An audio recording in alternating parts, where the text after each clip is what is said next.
घर पर पड़े आम अज्जा के साथ आज हम बनाएंगे लाहौर की मशहूर खलीफा के जैसी नान खताई। बहुत ही खस्ता और मुंह में घुल जाने वाली, इतनी मज़ेदार कि आप इसको मुंह में डालते जाएंगे तो ये इतना इतनी सॉफ्ट कि मुंह में घुलती चली जाएगी और मिनटों में बन जाने वाली ये रेसिपी है, बिल्कुल वही जायका। तो चले चलते हैं रेसिपी की तरफ कि हमें इसके लिए किन किन चीज़ों की ज़रूरत है। तो हमें चाहिए इसके लिए देसी घी। अगर आपने बिल्कुल खलीफा की जैसी बनानी है तो उसके लिए हमें देसी घी ही चाहिए, और ये वही असली शुद्ध देसी घी है जो मैंने घर में बनाया था। जो आपने मेरी पिछली वीडियो देखी हो तो उसमें आपको पता होगा।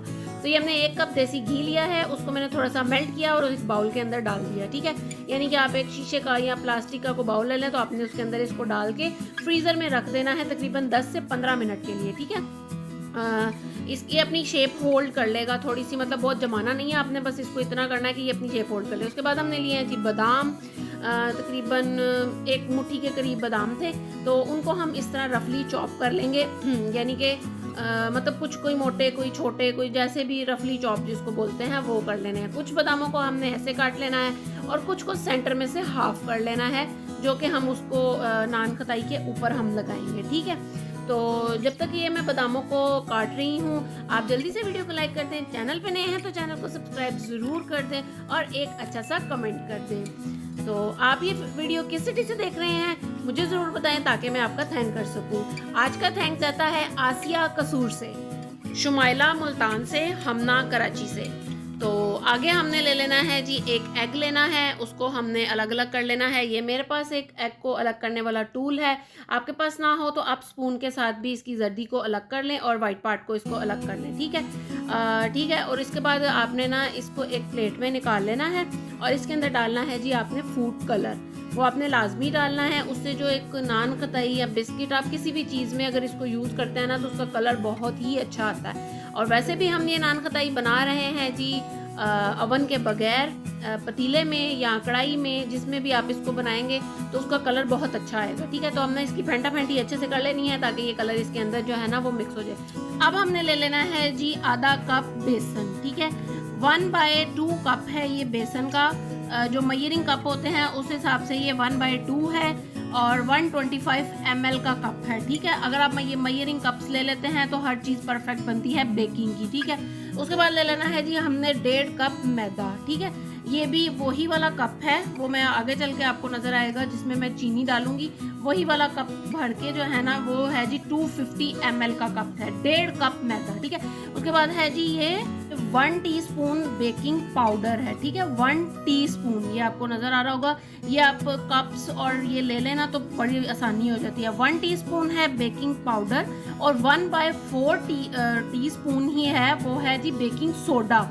इन चीज़ों का आपने ख्याल रखना है, बेकिंग पाउडर और बेकिंग सोडा का। ये है जी इलायची पाउडर, ये भी 1/4 टेबल दी है, 1/4 ही था ये इलायची पाउडर। ठीक है, और 2 टेबल स्पून भर के हमने इसमें डाल देनी है जी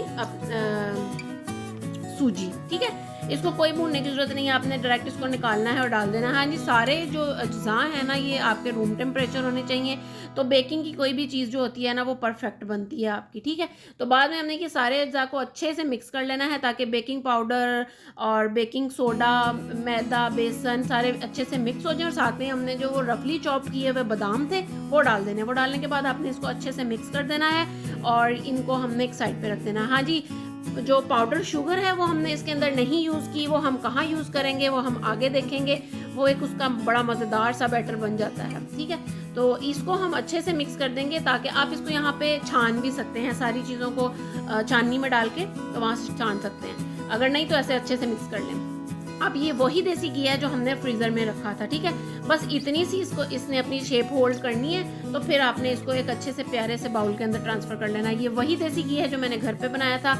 अगर आपको इसकी वीडियो देखनी है तो आप मेरे चैनल पे जाके देख सकते हैं। ठीक है, तो ये हमने जो है ना अच्छे से बाउल को साफ़ करके सारा का सारा देसी घी जो है एक बड़े बाउल के अंदर निकाल लेना है। तो मैं यहाँ पे इलेक्ट्रिक बीटर यूज़ कर रही हूँ, अगर आप चाहें तो हैंड बीटर से भी कर सकते हैं। बहुत ज़्यादा इसको बीट करने की ज़रूरत नहीं होती, बस हो जाता है। किसी के पास अगर ना हो इलेक्ट्रिक बीटर तो वो हैंड बीटर जो दूसरा आम हम घर में यूज़ करते हैं दही वगैरह फेंटने के लिए वो कर सकते हैं।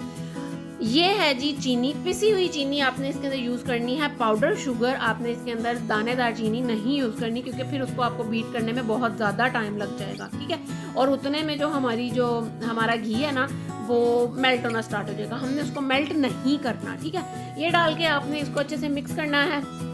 जब इसकी एक अच्छा सा इसका बैटर सा बन जाए, मतलब कि पतला नहीं हो, मतलब अपनी शेप होल्ड करके इतना बन जाए। और इसके लिए आपने ख्याल रखना है कि जब आप ये रेसिपी बना रहे हो तो ज़्यादा गर्मी ना हो। अगर आपको लगे कि आपका बैटर थोड़ा सा पतला हो रहा है तो आप इसको थोड़ी देर के लिए फ्रिज में रख दें, ठीक है। तो ये देखें जनाब, यहाँ पे वो मैंने मिक्स कर लिया। आप उसको, मैंने आपको पहले भी बताया कि आप उसको हैंड बीटर से भी कर सकते हैं और इलेक्ट्रिक बीटर से भी कर सकते हैं। अब मैंने वो तमाम ड्राइंग जो मसाला और जो चीज़ें थी वो मैंने इसके अंदर डाल दी हैं। अब आपने इसको तली के साथ नहीं करना, क्योंकि हाथों की गर्माइश से मेल्ट होना शुरू हो जाएगा हमारा घी। तो हमने इसको उंगलियों से जो ऐसे मिक्स करते जाना है, जैसे मैं आपको बता रही हूँ। तो ये अपनी शेप होल्ड करना शुरू कर देगा, क्योंकि घी है और सारी चीज़ें हैं मज़े की, इतनी मज़ेदार ये बनती हैं। आप एक दफ़ा बनाएंगे ना, आप बाज़ार की भूल ही जाएंगे। तो ये घर में चीज़ ज़्यादा अच्छी और साफ़ सुथरी बन जाती है बाज़ार की निस्बत। बाज़ार हमें नहीं पता होता कि वो किन हाथों से और कैसे बनाते हैं, तो वही चीज़ें लाके हम घर में बना लेंगे तो ज़्यादा अच्छी चीज़ें बन जाती हैं। तो ये देखिए तकरीबन 5 से 7 मिनट नीट करने के बाद इसकी कुछ कंडीशन यूँ थी कि आप इसको पकड़ें तो ये अपनी शेप होल्ड करें, ठीक है। तो अब हमने इसको रखना नहीं है, आपने इसको ज़्यादा बाहर नहीं रखना। अगर आपको लगे कि यहाँ पे आपको बाकी प्रिपरेशन करने में थोड़ा सा टाइम है, तो आपने ये इतना बैटर बनाने के बाद जो आपका ये बन गई है डो, आपने इसको फ्रिज में रख देना है। फ्रीज़र में नहीं, फ्रिज में रख देना है कवर करके, ठीक है, जब तक आप अपना ये काम कर रहे हैं, ठीक है। उसके बाद हमने एक ट्रे ले लेनी है, या कोई भी आपके पास बेकिंग ट्रे हो, दूसरी ट्रे हो, कुछ भी हो, आपने उसको हल्का सा ग्रीस करना है ऑयल से, ऊपर मैदा डस्ट करके। तो आपने इसको अच्छे से मिक्स करके, तो जो एक्स्ट्रा मैदा होगा उसको आपने वापस से निकाल लेना है, ठीक है। तो ये हमारी जो बेकिंग के लिए कोई भी चीज़ होती है ना वो तैयार हो जाती है। कोई भी चीज़ आपने बेक करनी है उसके लिए हमारी जो सरफेस है ना नीचे का, वो अच्छा खासा तैयार हो जाता है, ठीक है, ताकि चीज़ नीचे चिपकती नहीं है ना। अगर आपके पास बटर पेपर हो तो वेल एंड गुड, अगर नहीं है तो फिर ये वाला जुगाड़ लगाएं। तो ये देखें जी, अब हमने इसको शेप दे लेनी है।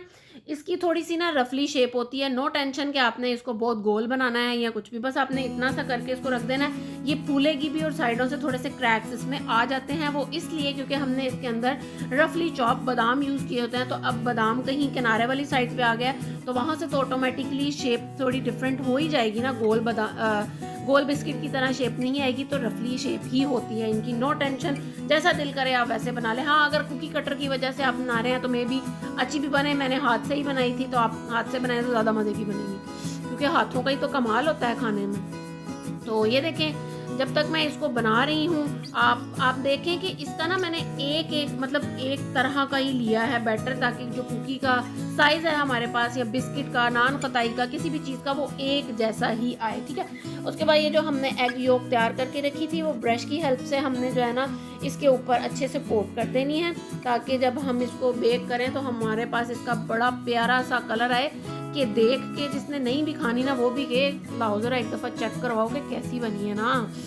तो अब देखें, अब हम इसके ऊपर लगा देंगे वही बादाम जो हाफ कट किए थे हमने रफली, और हाफ को हमने सेंटर में से हाफ कर लिया था, ठीक है। तो अब हम इसके ऊपर लगा देंगे बादाम लगाने के बाद इसकी शक्ल ही और इतनी प्यारी हो गई है कि बस दिल कर रहा है कि बंदा फिर से खा ले।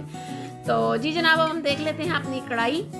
मेरे पास है ये कढ़ाई, मतलब ख़राब हो चुकी है, मैं इसमें खाना शाना नहीं बनाती, तो मैंने इसको बेकिंग के लिए रख लिया। मैंने इसके अंदर नीचे कोई बादाम, कोई नमक या कुछ भी नहीं रखा, सिर्फ खाली कढ़ाई को गर्म कर लिया था, उसमें ये पैन रख दिया था। हाँ जी, आपके पास अगर वो ट्रे ना हो तो किसी पतीली का ढक्कन लेके सेम ऐसे ही आपने, जैसे मैंने इसके ऊपर ऑयल ग्रीस किया और ये लगाया है ना मैदा, वैसे ही करके आप पतीली के ढक्कन पे भी बना सकते हैं। मेरे पास ये बेकिंग ट्रे थी, मैंने उसको इसके अंदर एडजस्ट किया। अब आपको लगेगा ये बुरी फिट आ गई है, तो इसको निकालते टाइम किसी फॉक से या नाइफ की हेल्प से थोड़ा सा ट्रे को हम साइड पे करेंगे और इसको पकड़ लेंगे, कोई मसला नहीं है। तो ये देखें, अब मैंने इसको बीच में रखा और इसको कवर कर दिया। हाँ जी, ये जो नॉन स्टिक पैन्स या कढ़ाइयाँ होती हैं, इसके जो होल होता है इसके कवर के अंदर, तो उसको बंद करने के लिए आप कोई कागज़ का टुकड़ा ले लें, या कोई मतलब फॉइल पेपर को अंदर रख दें, या लौंग रख दें, ताकि इसका जो होल है ना उसको बंद कर सकें, ठीक है। तो 20 मिनट्स के लिए हमने इसे बेक करना है और फ्लेम हमारा बिल्कुल स्लो होना चाहिए। और एक और बात कि इसको आपने बार बार खोल के देखना नहीं है, कि आप इसका थोड़ी थोड़ी देर बाद ढक्कन उठाएं और इसको आप देखें। नो, आपने इसको 15 मिनट्स के बाद थोड़ा सा चेक करना है और उसके बाद 5 मिनट्स और आपने इसको रहने देना है। 20 मिनट्स में आपकी परफेक्ट बन के तैयार हो जाएंगी। और दम वाला फ्लेम मैंने आपको दिखाया, दम वाला फ्लेम आपने इसका रखना है तो ये मज़ेदार बन के तैयार होंगी। ठीक है, तो कुछ मैंने ऐसे बनाई थी, कुछ मैंने दूसरे पैन में बनाई थी क्योंकि उसी टाइम पे बना रही थी। जी हाँ जी, अब इसको कलर देने का ट्रिक मैंने आपको अपनी चिकन ब्रेड वाली वीडियो में भी दिखाया हुआ है। इसमें भी मैंने बताया है कि आपने, अगर आपको लगे कि आपका कलर कम आ रहा है तो आपने एक तवे को गर्म करना है, उसको उल्टा करके इसके ऊपर रख देना है और तवे की शक्ल पे बिल्कुल नहीं जाना, इसके काम पे जाना है। ठीक है, तो इसको आपने गर्म करना है और अपने जिस कढ़ाई में या पतीले में जिसमें भी आप बना रहे हैं उसके ऊपर आपने इसको देते जाना है, तो ऐसा परफेक्ट कलर इसका आ जाएगा। ठीक है, उसके बाद जनाब हमने ले लेना है एक वायर रैक।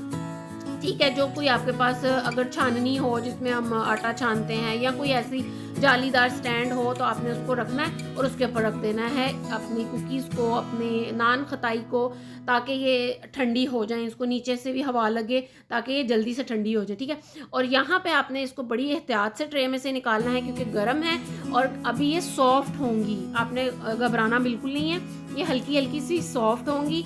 उसके बाद जब आप इसको इसके ऊपर रखेंगे तकरीबन 1 आवर के अंदर ये रूम टेम्परेचर पे आके ठंडी होके मज़ेदार क्रिस्पी हो जाएंगी। जैसे आपने शुरू में देखा कि मैंने आपको तोड़ के दिखाई है, ये कितनी क्रिस्पी और सॉफ्ट थी। ठीक है, तो लीजिए हमारी हुई नान खताई तैयार। आपने इस रेसिपी को ज़रूर ट्राई करना है, मुझे कमेंट्स बॉक्स में बताना है कि आपको ये रेसिपी कैसी लगी।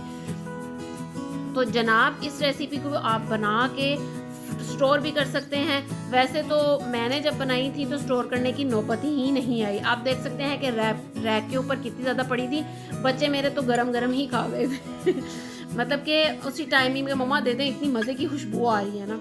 तो आप इसको स्टोर भी कर सकते हैं और आप इसको चाय के साथ एंजॉय करें, आप इसको नाश्ते में खाएं, जब दिल करे तब खाएं। आपने इस रेसिपी को ज़रूर ट्राई करना है, मुझे कमेंट्स बॉक्स में ज़रूर बताना है कि आपको ये रेसिपी कैसी लगी है। मिलूंगी आपसे मज़ेदार और नई रेसिपी के साथ। अल्लाह हाफिज़। नान खताई इतनी मजेदार जैसे खलीफा की हो।